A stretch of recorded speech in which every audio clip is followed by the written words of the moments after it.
feel like there's some deep metaphor for life in this situation, but it's just not coming to me. Hey guys, I'm Raikkonen, here to welcome you to the second episode of the second season of Tortuga Minecraft. So I'm gonna guess you guys are at least a little curious as to why the intro had the Mesa theme that it did. In order to answer that, we're gonna pop on over to the shopping district to have a look at what I've been working on. In order to sort of immerse ourselves more in the Tortuga community, the next logical step, at least from my perspective, was to go ahead and open a shop in the shopping district. I'm not sure what we're going to be selling in the shop quite yet, but I'm pretty happy with the build we've come up with. I'm also pretty excited about the new Nether hub, the one that'll replace the sort of netherrack-based thing we've got going on, where we're basically at the top of the nether, as you can tell from the bedrock up there. So maybe we'll pop down real quick to see how that's progressing. Oh, what's this? Shopping district portal now in Nether hub, ahead for temp access. Alright, so the portal was here. Looks like they may have relocated it. Temp access to hub. Temp access to hub. Thank you for the very helpful signs. I see boxes. Alright, so yeah, I think this is the place where they're storing the materials they need to actually make the new Nether hub. I think people have been contributing to this. It looks like just a lot of blackstone, and then one soul sand, and a gold nugget. Okay, awesome. But yeah, this is sort of the overall design of the new Nether hub, which is really cool. There's a lot of glowstone that goes into it. Got some blackstone, and then I think that's a shroomlight, maybe? Yeah, I think that's shroomlight. So very nethery, very cool, using a lot of the new 1.16 blocks. And I also really appreciate the fact that they've got these color-coded pathways. That makes it so much easier to communicate with people. Be like, hey, follow the pink line. Oh, and this like glows too. Interesting. Oh, hi, Vibe Sheep. Hello. I don't think he sees me. Oh, they've turned it into like a cube.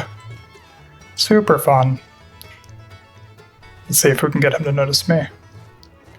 Hello? Notice me? There we go. Yay! Maybe made one new friend at least. Alright, so here we are in the shopping district. It looks like there's been some work to redesign this as well. This is all changed very recently. And I actually love that you pop out over here now, because in the previous iteration, popped out on that side, which is going to be really good for us, because actually the new shop I was talking about is right down this way. And I'm also liking, this is new too, this new blackstone and water path. Pretty rad. This is boring. This needs replaced. I think we'll probably, perhaps, help people out and extend this forward. Although I don't have any blackstone, so that'll be a little hard. This is our shop. You can see that it's got sort of this Mesa theme. Pretty in-your-face Mesa theme, actually, going on. So my idea for this was to kind of capture the essence of the Mesa, and I had to do it in a 16x16 block, because that's essentially the rules of the shopping district. And now that the rain is cleared, you can actually see it a lot better. Let's see if we can't jump up here and maybe get a better view of this guy. Try to pull in themes from both the Mesa biome itself, most obvious of which is the terracotta, of course, but then also brought over the red sand and the dead bushes that you'll find out in the Mesa biome. And even subtler things like there's the sort of mine shafts you see in the Mesa, so I tried to incorporate that as well by setting up this little decorative minecart here. The build was very terracotta intensive.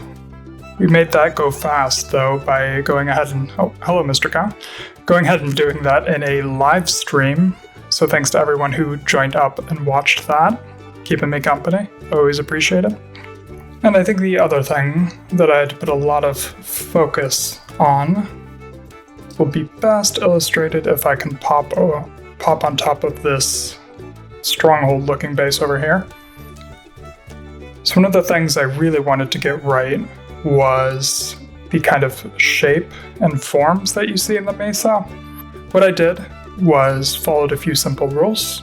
I always kept the bands of colors consistent, because if you look at the mesa biome, the colors always occur in bands. Sometimes those bands are 1, 2, maybe 3 blocks high, and they generally seem to follow a similar color pattern. So when doing this build, I had set up sort of a reference color totem pole, let's call it. Looks like a single core sample like you pull out of the ground of mesa.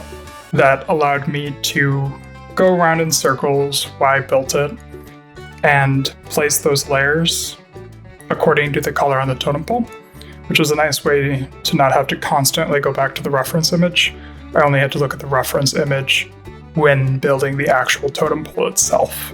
And if we stroll into the shop, you can see our nice little coming soon sign, just so people don't walk in here and start checking chests just to be disappointed. We don't want to disappoint our future customers, right? That seems like a pretty solid business practice. Created these ledges with red terracotta where the actual objects of interest will be located. We've got a crafting table. My understanding is that it is a general expectation that every store has a crafting table, so I want to do good by the community there and make sure to include that. And then of course we have the boxes where things will actually be sold, tucked away in these cute little cubbies. They all have lanterns. Tried to kind of vary the design, so we've got this simple one here. We've got sort of this one in the corner. This one is similar. I guess this is 3, so this is a little different, but yeah, I guess it's this long chain coming all the way down just to create some drama, I guess. And then a more simple one here, and then finally this one's sort of a blend of this and this. So this was a really good project because it let me really explore my build style, which I've sort of learned tends to be asymmetric. Also, it was really interesting to set goals. So my goal with the floor was it was supposed to draw people's eyes around the room. And so it was interesting to come up with the solution of using the dark oak, again, in a sort of asymmetric way to achieve that effect. I'm really happy with the results, and that's super satisfying. The last thing I wanted to show you guys was the roof. I'm very happy with how this turned out. My goal was to create this cavernous, colorful thing, and it's beautiful. I love it. I'm very happy with this. It does appear, though, somebody has gone ahead and added an extra decoration to it. I'm not sure what that is. Is that looks like it might be a Strider head. Love it. I'm still not sure what we're going to be selling in here, though. As you can tell, the chests are still decidedly empty. So if you guys have any suggestions, Tortugans, or people just watching of what I should sell, let me know. I mean, the obvious thing is terracotta, but the problem with that is I'm nowhere near a mesa, so I feel like it's gonna be terracotta because that's what people are gonna expect, and I don't want to cause confusion. But man, maybe we're gonna have to have a secondary base near a mesa if that's the case. We'll see. I'll have to check the Tortuga claims. We've also now got our base hooked up to the new Nether hub, thanks to Omi, who built it out for me.